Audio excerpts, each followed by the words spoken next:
Moving on to other stories now, campaigning begins for the June local elections. Koreans will be voting for mayors, governors, chiefs of local councils, and education superintendents who will represent them for the next 4 years. Candidates and their supporters will be reaching out to the people in a variety of ways. Here's Kim Min-ji with a wrap-up of day one.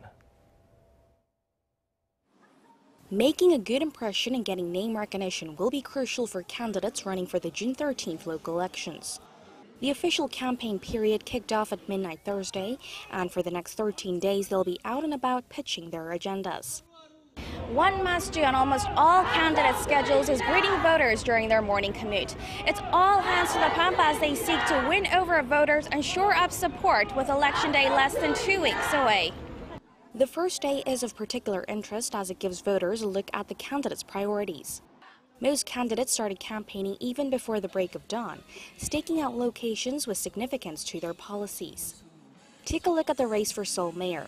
It's one of the most contested battlegrounds, having long been seen as a stepping stone to the presidency.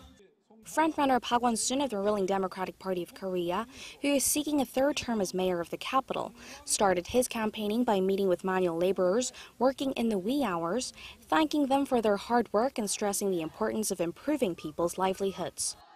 He spent the remainder of the day reaching out to the people in the streets, asking for support so that the government's policies can be adopted in all areas of the capital. Kim Moon-soo of the main opposition Liberty Korea party stressed the importance of economic revival, using the majority of his first day visiting merchants as well as greeting people at Seoul's local markets. The former Gyeonggi-do provincial governor also took time to reach out to young people, notable because the Conservative Party hasn't been the most popular among the younger generation. An Chul-soo of the minor Padamita party stressed the importance of making Seoul safe by visiting a police station and checking out CCTV installations in front of an elementary school. The former presidential candidate also got the attention of passers-by by arriving at a campaign site in an electric car he drove himself. With pumped-up campaign songs playing in the background and his supporters cheering, An shook hand after hand. Outside of Seoul, other closely watched areas include the southern regions, such as Gyeongsangnam-do province and Busan, usually considered strongholds of the conservatives, but where the ruling Liberal Party candidates are in the lead according to some polls. The ruling party is seeking a landslide victory buoyed by the high approval rating of the Moon Jae-in administration and the party itself.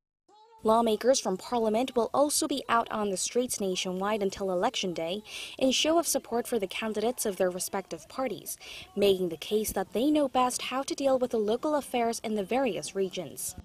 It will be important to campaign extra hard this year as the local elections have been largely overshadowed by a planned summit between North Korea and the U.S., and the Football World Cup also starting in mid-June. Kim Min-ji, Arirang News.